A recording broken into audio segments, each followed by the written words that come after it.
जय माता दी। माता रानी आपके सभी कष्ट दूर करे, नवरात्रि में आपके घर में खुशियों की बरसात करे। आप सभी का स्वागत है मेरे YouTube चैनल भक्ति पथ पर। भक्ति पथ चैनल पर माँ दुर्गा के अलग अलग स्वरूप की हम रोज चर्चा करते हैं, उनकी पूजा अर्चना की बात करते हैं। आज हम बात करेंगे नवरात्रि के छठे दिन की कथा, जिस दिन माता कात्यायनी की आराधना की जाती है। आइए जानते हैं माता कात्यायनी का पूजन विधि, कथा, उनकी महिमा, इन सब के बारे में विस्तार से जानते हैं। नवरात्रि के छठे दिन माँ दुर्गा के छठे स्वरूप माता कात्यायनी की पूजा की जाती है।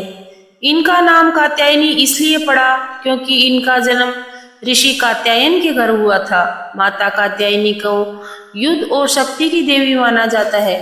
ये सिंह पर विराजमान रहती हैं। इनके 4 हाथ हैं, एक हाथ में तलवार, एक हाथ में कमल, तीसरे हाथ में वर मुद्रा और चौथे हाथ में अभय मुद्रा। इसका स्वरूप अत्यंत तेजस्वी और अद्भुत है। इन्हें असुरों के विनाश और धर्म रक्षा के लिए जाना जाता है। पौराणिक कथाओं के अनुसार जब महिषासुर नाम का असुर तीनों लोकों में आतंक मचाने लगा, तब सभी देवताओं ने माँ भगवती की आराधना की। देवताओं के तेज से एक दिव्य तेज उत्पन्न हुआ और उसी तेज से माता कात्यायनी का जन्म हुआ। ऋषि कात्यायन ने कठोर तपस्या की थी और उनकी तपस्या से प्रसन्न होकर माँ ने उनके घर में जन्म लिया, इसलिए इनका नाम कात्यायनी पड़ा।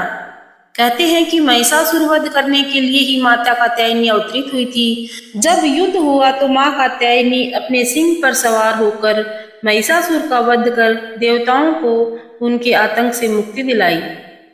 इसी कारण इन्हें महिषासुर मर्दिनी भी कहा जाता है। माता कात्यायनी का पूजन करने से व्यक्ति को साहस, पराक्रम और विजय की प्राप्ति होती है। अब जानते हैं माँ कात्यायनी के छठे दिन की पूजा किस प्रकार की जाती है। सुबह सूर्योदय से पहले उठकर स्नान कर स्वच्छ वस्त्र धारण करें। पूजन स्थल को गंगा जल से शुद्ध करें। माँ कात्यायनी की प्रतिमा और चित्र स्थापित करें। पीले या लाल फूलों से सजाएं, क्योंकि माता को यह रंग अति प्रिय है। माँ को शहद का भोग लगाएं। इसे माँ कात्यायनी को बहुत ही प्रिय माना गया है। अगर संभव हो तो माँ को शहद, गन्ने का रस, गुड़ और नैवेद्य अर्पित करें। धूप, दीप, रोली, अक्षत, पुष्प अर्पित करें। ओम ऐं ह्रीं क्लीं चामुंडाई विच्चे इस मंत्र का जाप करें। ऐसा करने से साधक के भीतर तेज, आत्मबल और आंतरिक शक्ति की वृद्धि होती है।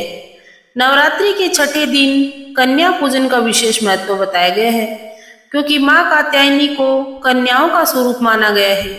इस दिन छोटी बच्चियों को घर बुलाकर उन्हें भोजन कराना और उनका पूजन करना बहुत ही शुभ माना गया है। ऐसा करने से घर में सुख, समृद्धि और वैवाहिक जीवन की मंगल की प्राप्ति होती है। यह भी मान्यता है कि माँ कात्यायनी की पूजा से विवाह में आ रही अड़चन दूर होती है, योग्य जीवन साथी की प्राप्ति होती है। बहुत सी कन्याएं इस दिन विशेष रूप से माँ कात्यायनी की उपासना करती हैं। और इसी से जुड़ी हुई एक और कहानी भी है कि इनको व्रज की अधिष्ठात्री देवी भी माना जाता है। व्रज में गोपियों ने कन्हैया को पति रूप में पाने के लिए भी माँ कात्यायनी की पूजा करी थी। माँ कात्यायनी की पूजा से साधक को विजय और आत्मविश्वास मिलता है। जीवन में आने वाली बाधाएं दूर होती हैं। जो लोग विवाह योग्य हैं, उन्हें शीघ्र ही विवाह का सुख प्राप्त होता है।